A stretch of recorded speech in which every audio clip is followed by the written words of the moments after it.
디오니소스가 뭐야? 바쿠스. 이게 헬라 말은 디오니소스인데, 근데 이제 이게 라틴 말로는 그러니까 로마 사람은 디오니소스인데 헬라에서는 바쿠스라 그래요. 여러분 이제 바카스 먹자 그러잖아. 네. 그 바카스가 그 신이야. 바카스 신이랑 바쿠스 이제 바쿠스 같은 거. 바카스 우리나라 말로 이제 바카스라는 건데 일본 사람이 바카스가 근데 원래는 바쿠스예요. 일본 사람이 쿠자 발음이 안 되니까 바카스 그랬던 거예요.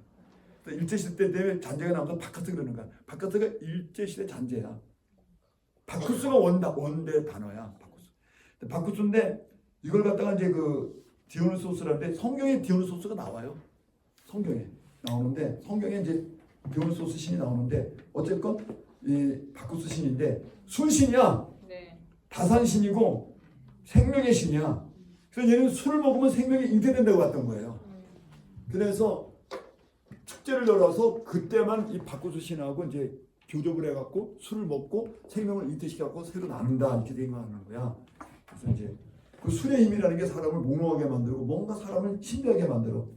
그러면 이제 그래서 아주 생산과 다산이 일어난다, 복을 받는다 이거지. 그래서 디오니소스가 뭐라는 거야? 보십시다. 디오니소스 숭배하는 축제 의식에서 술에 취한 채로 재물을 술에 취하면 그다음 뭐래? 바쳐줘. 자기 자식을 바쳐요. 어린아이 산채로 동물을 바칠 때 되고 동물. 그러니까 회원들 가운데 추첨을 해서 그 집 자식을 데려와요.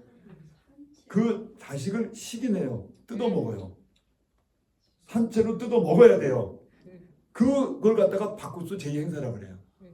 그래서 그 피를 마시고 제의를 하고 동물이나 사람의 피를 뜯어 먹고 마시는 행위로 자기네가 생명력을 얻었다. 그래서 영생을 한다. 이렇게 봤던 거예요. 이게 실제로 다윗 때 유행했던 거예요. 헬라 종교에서. 자, 기독교는 뭡니까? 기독교 불사의 영향은 예수님의 팔과 시로 뜯어먹는 건 똑같아. 지 자식을 뜯어먹는 거나. 신기하게 또 똑같아. 뜯어먹긴 먹는데 예수의 죽음을 통해서 죄를 대속받으며 하나님이 예수 안에서 이미 성취해놓은 구원을 성령을 통해서 얻게 되는 거거든요. 그렇죠? 은혜의 언약이라 그래. 그래서 뜯어먹는 건 같은데 여기는 뭐가 들어가 있는 거예요. 뜯어먹는다는 개념은 같아요. 남의 생명을 뜯어먹는 거. 그러니까 뜯어먹는데 여기는 어린애라든가 동물을 뜯어먹는데 피째로 여기는 성령이죠. 뭐라? 성령이죠.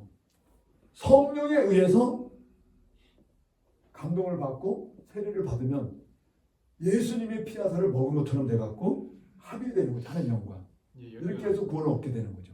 이거 성찬이라고 아까 얘기했잖아요. 그렇죠? 다른 거죠. 기독교는 성령이 이것을 하는데 얘네들은 직접 사람에 가서 지금 뜯어 먹어야 되니까. 예수님이 6장에 뭐예요? 너희가 내 살과 피를 먹지 않냐. 하늘에서 만나를 먹어서도 죽었거늘. 내가 너에게 진정한 만나를 주겠다. 그래서 사람이 하나님 입에서 나오는 떡으로만 사는 게 아니라 즉 디오니소스의 식인으로 해서 사람 뜯어먹는다고 사는 것이 아니다. 같은 말이에요. 그런 거 먹는다고 사는 게 아니고 하나님의 입에서 나오는 말씀을 먹어야 하는데 그것이 내가 너에게 주겠다. 그래서 내 살과 피를 뜯어 먹어라 그래. 아니 살과 피를 어떻게 뜯어 먹어? 아니 성령에 의해서 마치 그 당시 종교 세계가 그랬기 때문에 그런 걸 차용해갖고 뜯어먹는 것처럼 얘기한 거지. 실제 뜯어먹으라는 것이 아니고 성령을 통해서 하나님과 은혜 가운데 믿음을 발전시켜서 하나님 앞에 이렇게 순종을 하게 되면 마치 다른 종교에서 뜯어먹는 것처럼 돼버려갖고 영생을 얻는다. 이런 거는 유입이 된 거예요. 여러 종교들의 이야기들이. 예수님이 사용한 거죠. 그걸. 자, 그래서 여기는 이제 조금 공부해야 되겠는데 지금 안 할 거고요. 예수의 십자가의 죽음을 기념하기 위해서 교회에서는 예수님이 죽음을 나눠 먹는 거잖아요. 그렇죠? 떡대기 성찬 예식을 통해서 성령에 의해서. 그럼 이건 이제 화채설과 무슨 날 있어? 공제설이 있다는 거 좀 공부해 주시고 이거는 뭐 제가 여기서 따로 안 하겠습니다. 목사님들이 다 아시는 내용이고 기독교는 화채설이나 공제설이 아니고 무슨 설입니까? 기념설이죠. 영적 임재설도 되지만 기념설, 영적 임재설, 영적으로 주님께서 임재하셔서 우리를 결합시킨다. 성령으로 하나님께. 초대교회 때는 초대교회 아니고 종교개혁 때는 루터교에서는 공제설을 갖고 기독교하고 비슷하긴 한데 약간 달라요. 성찬에 직접 공존한다. 우리는 실제 성찬식 할 때 예수님이 공존한다 그러진 않아요. 그런 건 좀 루터 공제설하고 약간 다르죠. 화제설하고. 주인권위는 뭐라 그래요? 개신교에서는 종교개혁자 가운데 주인권위가 있어요. 예, 칼빈 시대 때 구원에 대한 하나의 비유이며 예수 안에서 하나님의 은혜로 얻은 구원을 표상하는 상징으로 이해하는 상징설로 주인권위를 말했죠. 성찬식은 하나님이 예수 은혜로 구하는 것을 보증하는 것인데 우리 구원을 보증한 것인데 성찬식 가지고 성찬식 보증받은 거야. 먼저 째 성찬식한테 보증받은 거야. 구원을 보증받은 거야. 구원의 보증을 말하는 건데 성찬을 행할 때 예수께서 실제로 인지하시지는 않지만 성령 안에서 영적 친교의 형태로 예수와 하나로 연합되며 성도에게 영적 감동으로 전달된다. 그래서 인제설, 영적 인제설. 칼빈은 영적 인제설. 인제설. 그래서 칼빈은 영적 인제설 써놨네 내가. 네. 칼빈 영적 인제설 또 기념설이 있고 약간씩 차이가 있는 거죠. 종교마다. 그래서 하나로 결합하는 것을 성찬 떡과 포도주가 아니라 성령에 의해서다. 자, 우리가 여기까지 끝났고 모든 종교가 불사의 영향이 있다? 네. 그러니까 종교는 다 영생을 말한다 그 말이야. 네. 근데 그 영생이 어느 게 진짜 진리냐, 참이냐 거짓이냐 이런 거죠. 우리가 눈여겨봐야 할 것은 이 성찬 예식이 사도들의 가르침 안에 들어있다는 거예요. 그래서 이 성찬 예식 가르침이라는 거 꼭 지켜라 이거 가르쳐줬다는 거야. 그래서 그런 가르침의 일부였다는 거 그래서 얘기하는 거고 그 가르침이 여기 있어요. 그래서 그걸 갖고 온 거예요. 12사도 교훈집하고 그 다음에 사도 전승 두 권이 있는데 들어가면 많습니다. 그러니까 예수님의 복음서 말고 사도들이 남겨놓은 언어들 있잖아요. 네. 사도들이 이게 사도들이 남겨놓은 언어예요. 전승. 그 다음에 디다케.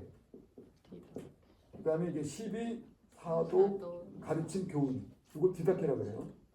그 다음에 교부들의 문서, 교부들의 교훈, 가르침 이런 것들이 굉장히 많아요.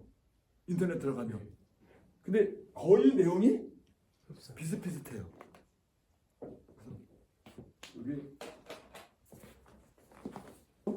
디다케 12사도들의 가르침이 있어요.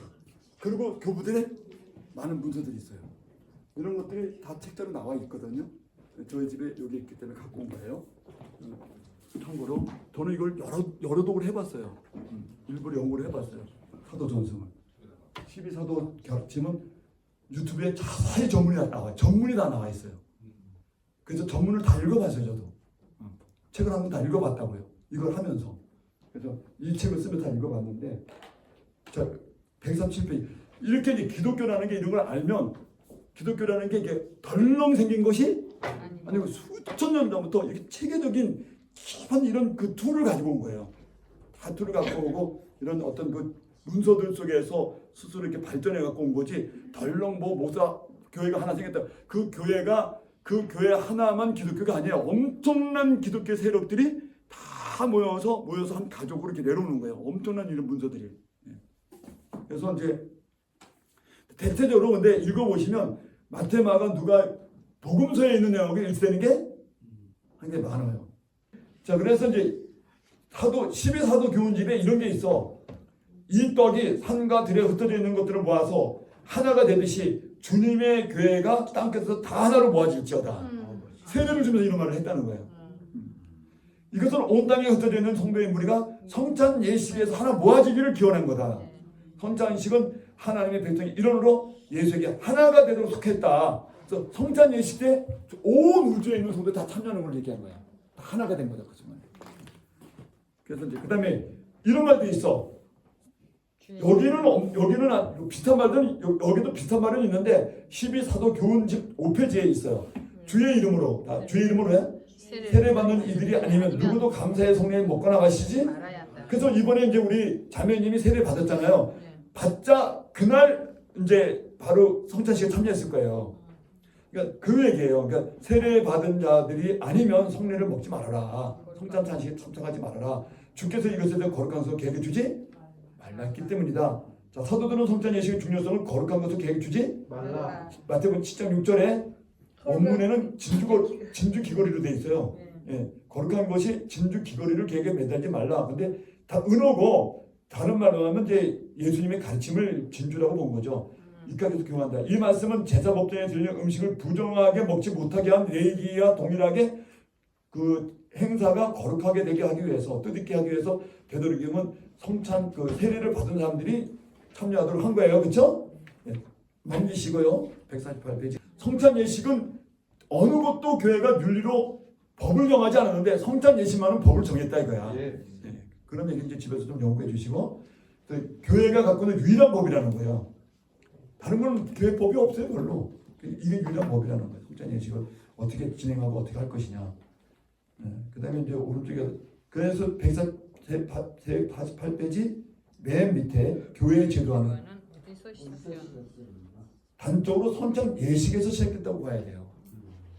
교회 제도화가. 그래서 어떤 면에서 교회가 제도로서의 교회는 성찬 예식의 시초야.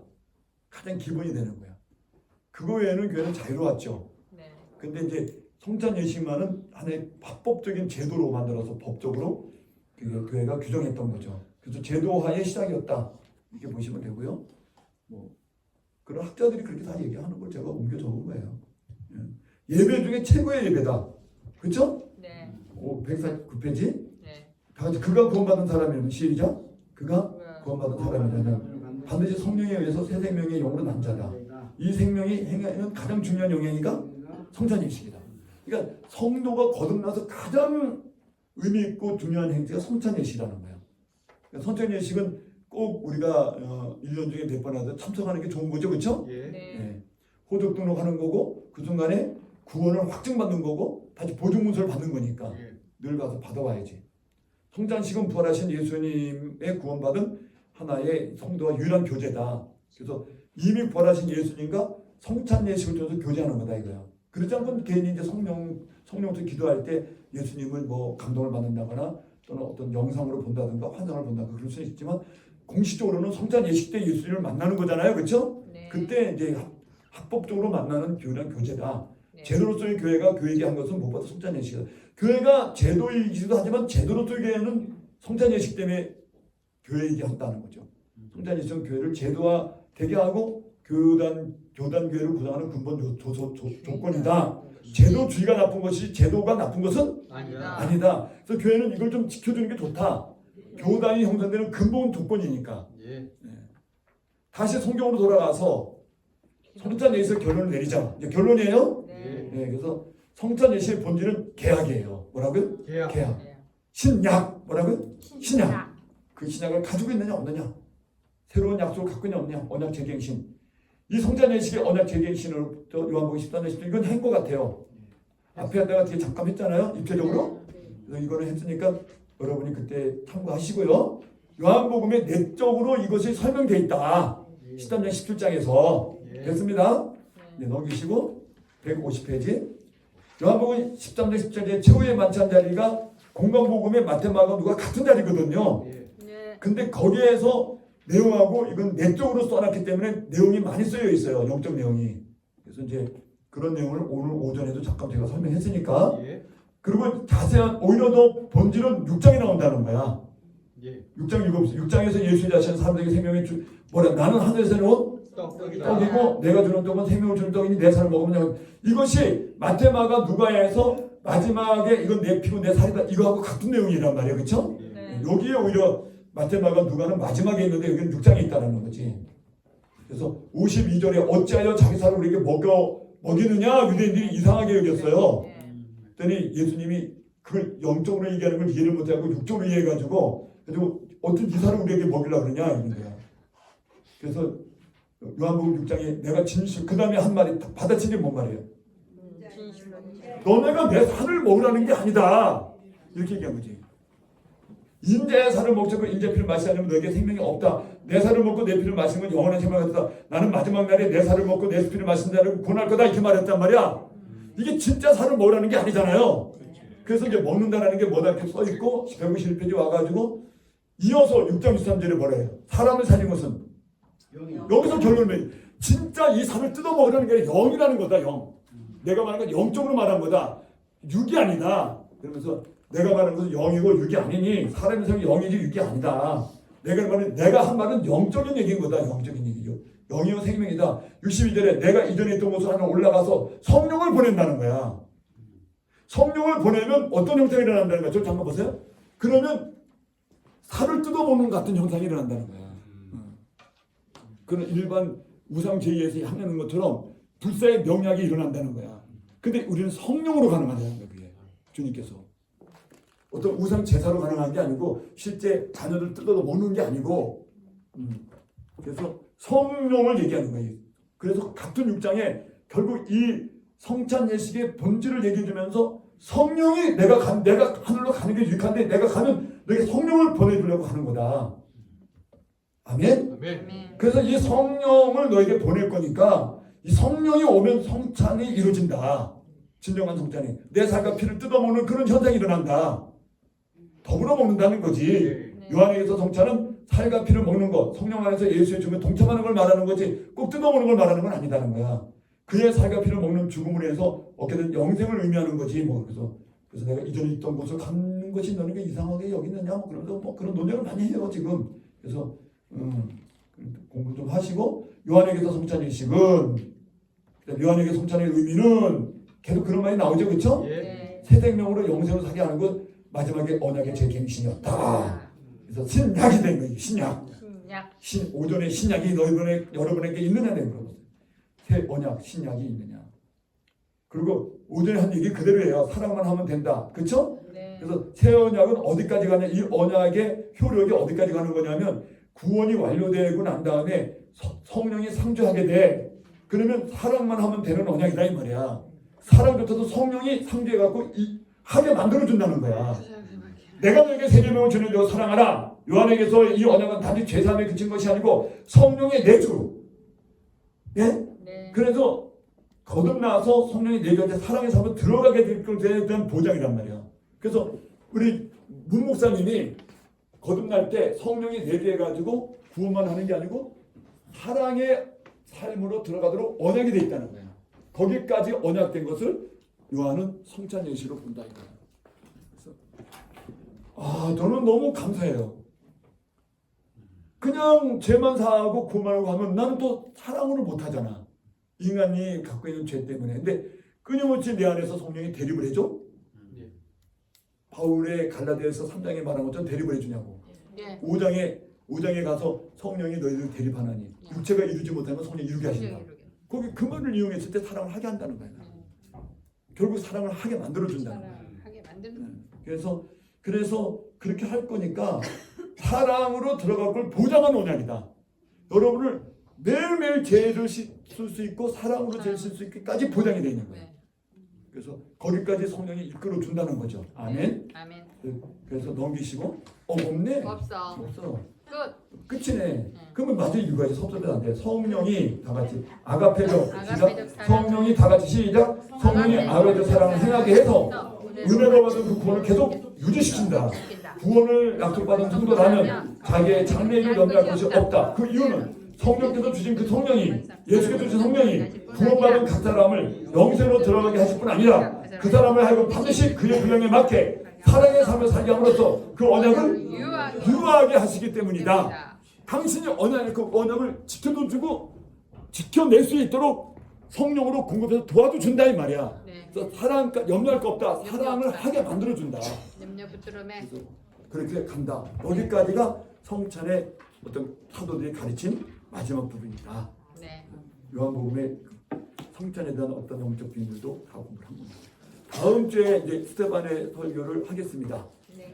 예. 오늘 여기까지 말씀을 드렸습니다. 감사합니다. 감사합니다.